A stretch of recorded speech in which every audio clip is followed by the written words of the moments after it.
سعید بن مسیب سے روایت ہے، وہ حضرت ابو ہریرہ رضی اللہ تعالی عنہ سے کہ ایک پوچھنے والے نے رسول اللہ صلی اللہ علیہ وسلم سے ایک کپڑے میں نماز پڑھنے کے متعلق پوچھا تو آپ صلی اللہ علیہ وسلم نے فرمایا، کچھ برا نہیں، بھلا کیا تم سب میں ہر شخص کے پاس 2 کپڑے ہیں؟ صحیح بخاری حدیث نمبر 358۔ حضرت ابو ہریرہ رضی اللہ تعالیٰ عنہ سے روایت ہے کہ رسول اللہ صلی اللہ علیہ وسلم نے فرمایا کہ کسی شخص کو بھی ایک کپڑے میں نماز اس طرح نہ پڑھنی چاہیے کہ اس کے کندھوں پر کچھ نہ ہو۔ صحیح بخاری حدیث نمبر 359۔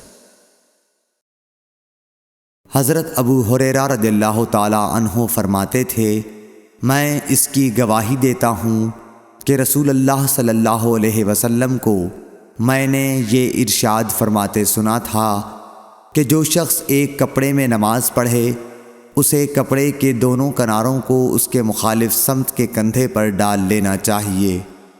صحیح بخاری حدیث نمبر 360۔ ہم سے یحییٰ بن صالح نے بیان کیا، کہا ہم سے فلیح بن سلیمان نے، وہ سعید بن حارث سے، کہا ہم نے جابر بن عبداللہ سے ایک کپڑے میں نماز پڑھنے کے بارے میں پوچھا تو آپ نے فرمایا کہ میں نبی کریم صلی اللہ علیہ وسلم کے ساتھ ایک سفر غزوہ بوات میں گیا، ایک رات میں کسی ضرورت کی وجہ سے آپ کے پاس آیا، میں نے دیکھا کہ آپ صلی اللہ علیہ وسلم نماز میں مشغول ہیں۔ اس وقت میرے بدن پر صرف ایک ہی کپڑا تھا، اس لیے میں نے اسے لپیٹ لیا اور آپ کے بازو میں ہو کر میں بھی نماز میں شریک ہو گیا۔ جب آپ نماز سے فارغ ہوئے تو دریافت فرمایا، جابر اس رات کے وقت کیسے آئے؟ میں نے آپ صلی اللہ علیہ وسلم سے اپنی ضرورت کے متعلق کہا۔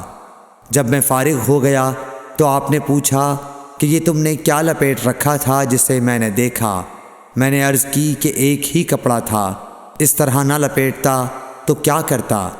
آپ صلی اللہ علیہ وسلم نے فرمایا کہ اگر وہ کشادہ ہو تو اسے اچھی طرح لپیٹ لیا کر، اور اگر تنگ ہو تو اس کو تہبند کے طور پر باندھ لیا کر۔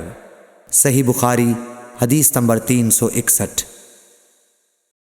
ابو حازم سلمہ بن دینار نے بیان کیا سہل بن سعد سعدی سے، انہوں نے کہا کہ کئی آدمی نبی کریم صلی اللہ علیہ وسلم کے ساتھ بچوں کی طرح اپنی گردنوں پر ازاریں باندھے ہوئے نماز پڑھتے تھے، اور عورتوں کو آپ کے زمانے میں حکم تھا کہ اپنے سروں کو سجدے سے اس وقت تک نہ اٹھائیں جب تک مرد سیدھے ہو کر بیٹھ نہ جائیں۔ صحیح بخاری حدیث نمبر 362۔ السلام علیکم ورحمۃ اللہ وبرکاتہ۔ اللہ کے رسول کے بتائے ہوئے راستے پر چلنے کی توفیق عطا فرمائے، قرآن حدیث سننے اور اس پر عمل کرنے کی توفیق عطا فرمائے، اور جس کسی نے بھی ایک حدیث پڑھی اور آگے بڑھائی تو اللہ اس کا اجر ان کو دے گا، آمین۔